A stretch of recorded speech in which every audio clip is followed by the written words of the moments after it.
Hello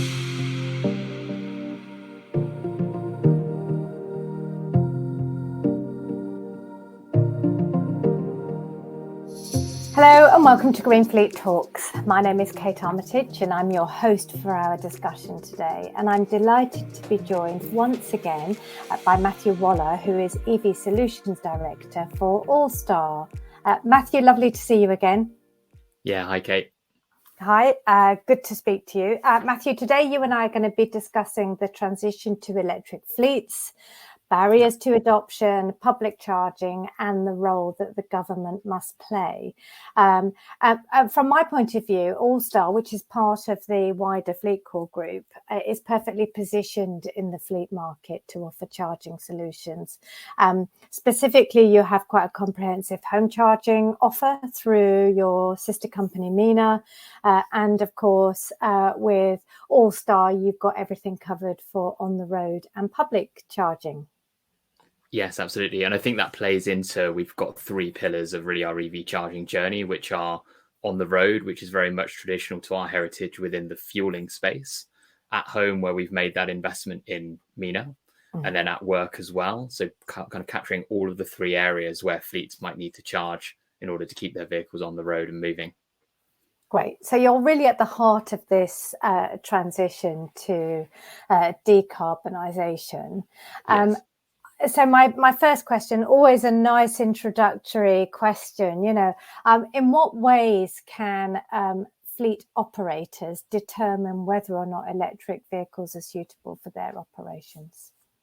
It's an interesting one, and it's kind of the perennial question that we get asked. Obviously, we've been serving a lot of businesses around their fueling needs now for multiple years. We're having these conversations on a daily basis, and we get asked quite often, can I move into an electric vehicle? What solutions are there in order to help me do that? And I think really for me, there's four key areas that I would try and leverage in order to help a fleet make that transition. I think they need to be able to evaluate what the needs of their fleet are. So things like looking at their daily mileage and the routes that they drive, as well as fleets having specific loads.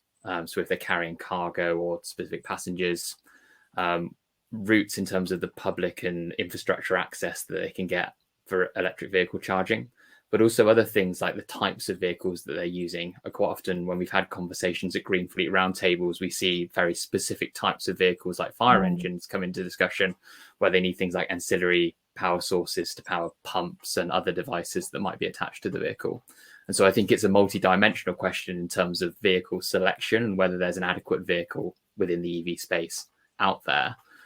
TCO comes up a lot when we speak about electric vehicles, and that assessment of whether it's going to be cheaper. For me, at least, I think that debate's been settled to some extent, where I think the TCO, particularly as EV charging costs come down, as electricity costs come down, as we've seen happen this year slightly, certainly that means that the impact of having an EV is much greater. And things like maintenance costs, for example, can be 20, 30% cheaper for an EV than you will see for a traditionally fueled vehicle. But I think, again, one of the other big questions that we get asked is around infrastructure.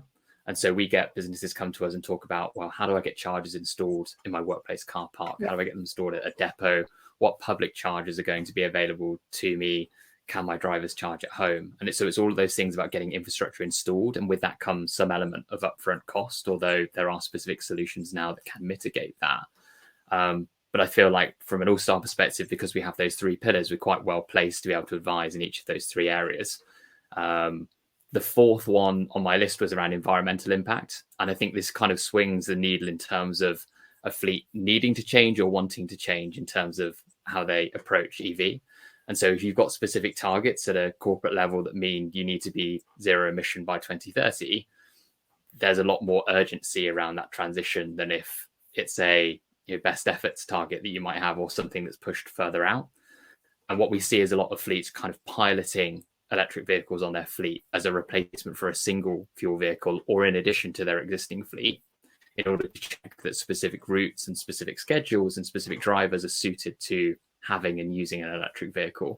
And that's where I think we see the best success is not necessarily a wholesale replacement, but sort of small and targeted approaches whereby specific drivers, specific routes, specific areas can get involved in the electric journey and start making those assessments about whether it works for us. Because I feel like until you actually get into an electric car, you don't really know what it's like to drive it or where the infrastructure is.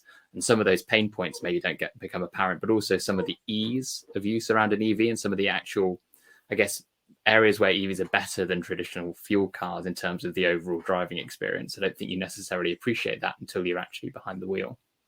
Oh, well, I completely agree with you, Matthew. And you made me think then of the old, it's a bit of a cliche, but the question about how do you eat an elephant? And the answer is, well, a mouthful at a time.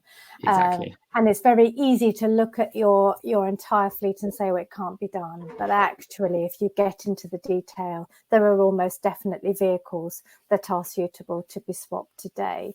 And on your TCO comment, when it comes to passenger cars, completely agree. I think some of the vans and trucks, it is still quite challenging to get that TCO to balance.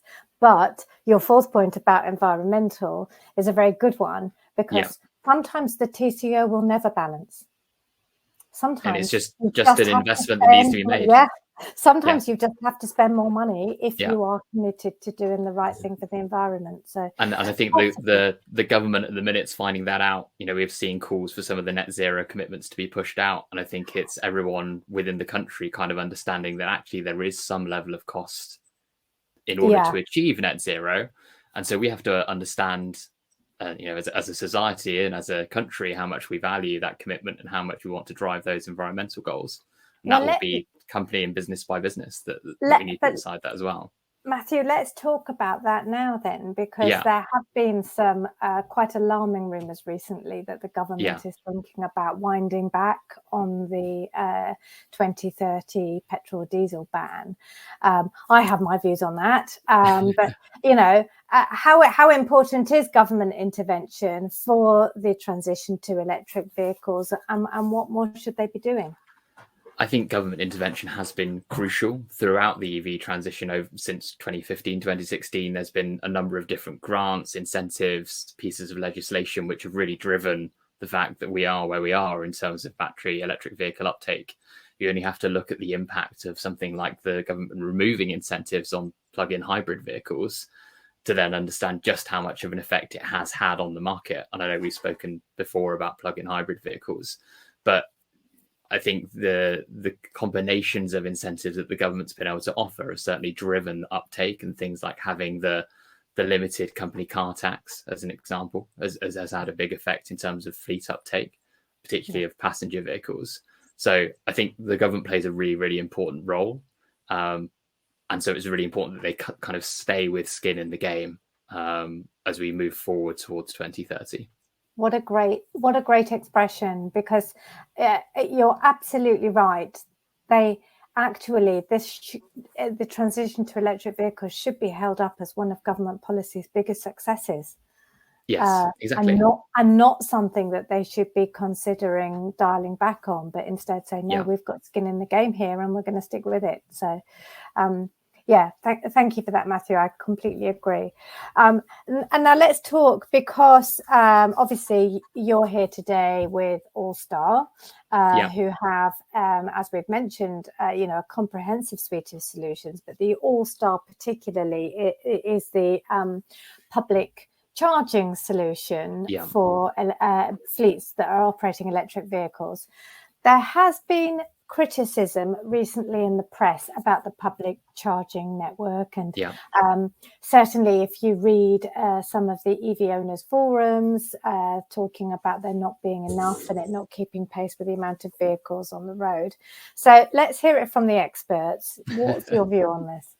I mean, when isn't there criticism in the press around EVs? I think it's every week we turn around to something that's got an article about someone who's gone into an EV and not liked it, or some derisory comments about electric vehicles in general, or how they're not fit for purpose. So, you know, it's something you've got to try and read through the noise a little bit. And like I said earlier, until you get behind the wheel, I don't think you can really appreciate the benefits and some of the experience around driving an EV. I think possibly the comments around network growth are a little bit overblown. From seeing the data on our end, I think there certainly was an acceleration in terms of infrastructure from around 2017. probably until about 2020. And obviously 2020, for its own reasons, probably hampered the amount of chargers going into the ground. But from that point, I don't think we've necessarily seen, I know we've had all those chaotic pictures around Christmas of queues at chargers, and certainly there have been more queues in general, but that doesn't mean the infrastructure hasn't kept up. I think it's a bit more nuanced than that. And I think there's a bit of a postcode lottery involved. I think the Southeast and London, as an example, are very well served with EV chargers. I'm very lucky to be sat in Oxfordshire, which I think is one of the leading counties in terms of EV readiness and infrastructure. But I think there are other areas of the country that probably aren't quite so well served. But I think kind of just looking at public infrastructure and just looking at a total number of chargers is probably not seeing through all of the detail. I'd prefer to think a bit about it in terms of kilowatt hour demand, because growth in vehicles, you've got a growth in batteries, say they're 60, 80 kilowatt hour batteries.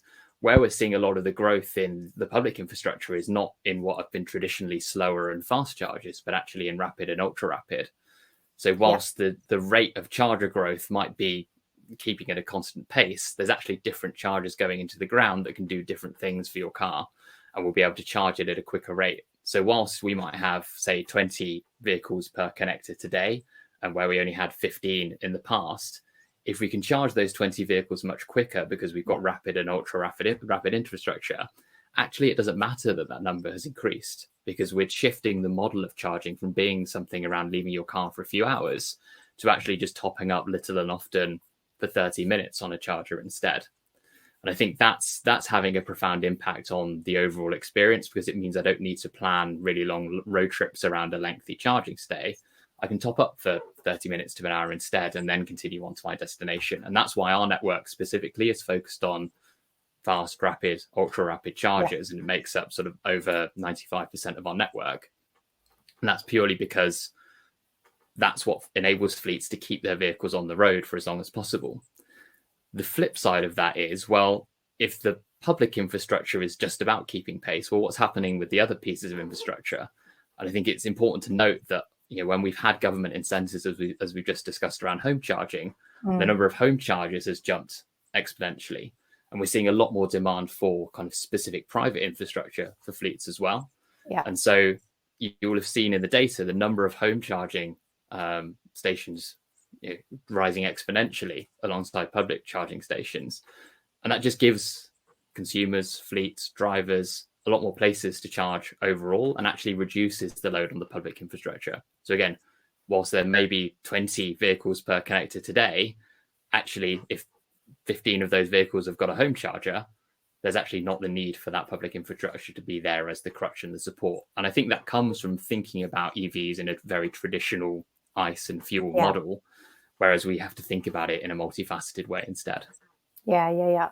And I think, I mean, also from a fleet perspective, that whole Christmas thing was a bit of nonsense, really, because that was almost definitely driven by private owners who were making that one very lengthy journey a year to see a family member. Whereas in a fleet environment, you know, usually the journeys are much more regular, much more routine, much more plannable, much more controllable in many ways. So, and I think it's that plannable part is probably, I think the typical fleet plans their journeys a lot more intensely than the typical consumer. And when we have, you know, we've got much greater data around availability for EV chargers than we would have ever had for fuel stations. And I know the dynamic's slightly different, but it means that planning capability is a lot greater, and planning can be used a lot more to enhance the EV experience and the, you know, EV usage within a fleet. Yeah. And you mentioned this, Matthew, but I think it is a really important point. You know, you offer a fuel card. Not all fuel cards are the same, because you have made a conscious decision that the majority of the charge points on your network are rapid or HPC. Exactly. And the devil is often in the detail, because I've certainly found, well, there are even charge points on the motorway which are 50 kilowatts, but then if someone else plugs in at the same time, the amount of power you've got has dropped by half. And this is the kind of detail that fleets can't afford to overlook. So they need to know that they've got a quality, robust network that is being audited effectively by yourselves. Yeah, and I think DNOs have an almost hidden role to play in that, in terms of making sure the right power supply is available in the right areas to service some of those charges. It's all well and good advertising a 150 kilowatt hour charger, but if the DNOs aren't actually providing that level of power or the rate of power draw that charger needs, it's a completely false pretense. Yeah, I'm optimistic that in the next couple of years all of that will have been ironed out, and that we'll have much greater transparency on what actually is on the public charging network. So my final question for you, Matthew, is we hear quite a lot of barriers to the take up of electric vehicles cited. What would you say are the biggest barriers, and how can they be addressed? I think they probably fall into three different categories. I think there's been historically availability challenges around EV, particularly caused by some of the COVID manufacturing delays and chip shortages.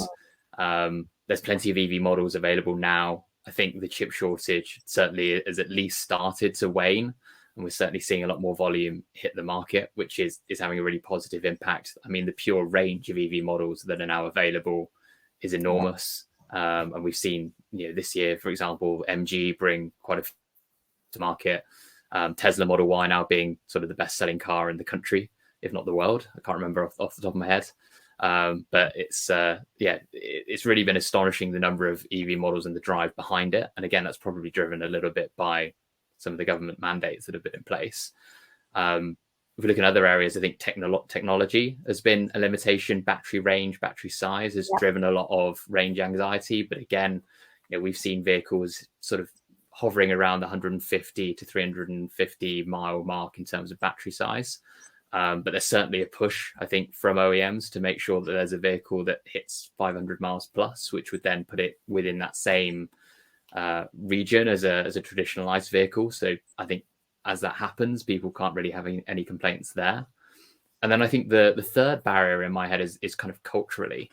And that's probably the hardest in my head to overcome. And in my experience of talking to customers, the cultural part and the educational part is probably the most resistant area across the fleets that we speak to. And that's purely through probably a lack of experience with electric vehicles. And I keep using this theme as we go through, but kind of getting behind the wheel is the first step in that educational journey. And we spoke about how do you assess the feasibility of an electric vehicle for your fleet right at the top of this conversation. I think that's really key. And I think fleet managers have to make that assessment and do it in a completely unbiased, objective way to understand it's not going to be a wholesale and instant switch over to an electric vehicle, and you're not necessarily going to have the same operational processes that you have today. You're going to have to change things like schedules. You're going to have to change things like routes. There's going to be different ways to access infrastructure and keep those vehicles on the road, maintenance patterns, service schedules.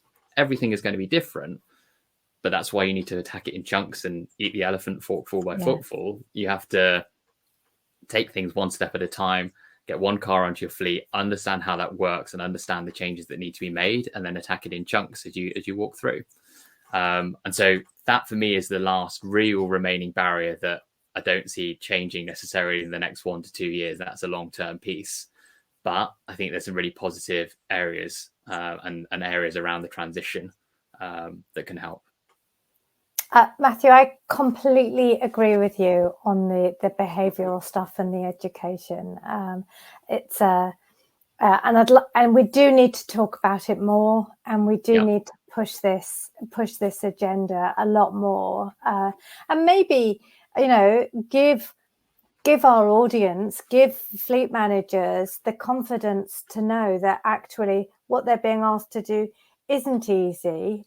And it will require quite a lot of change from them, because I think part of the challenge is if you're looking for a like-for-like swap, most of those have already been done. You know, we're getting to the slightly harder stuff now. I think, they've had the low hanging fruit. And to be honest, even businesses like ours that are on the coalface of this still find it really difficult to adapt to the electric vehicle landscape. I think all businesses that are deeply involved in the traditional fuel world have found it hard to really transition.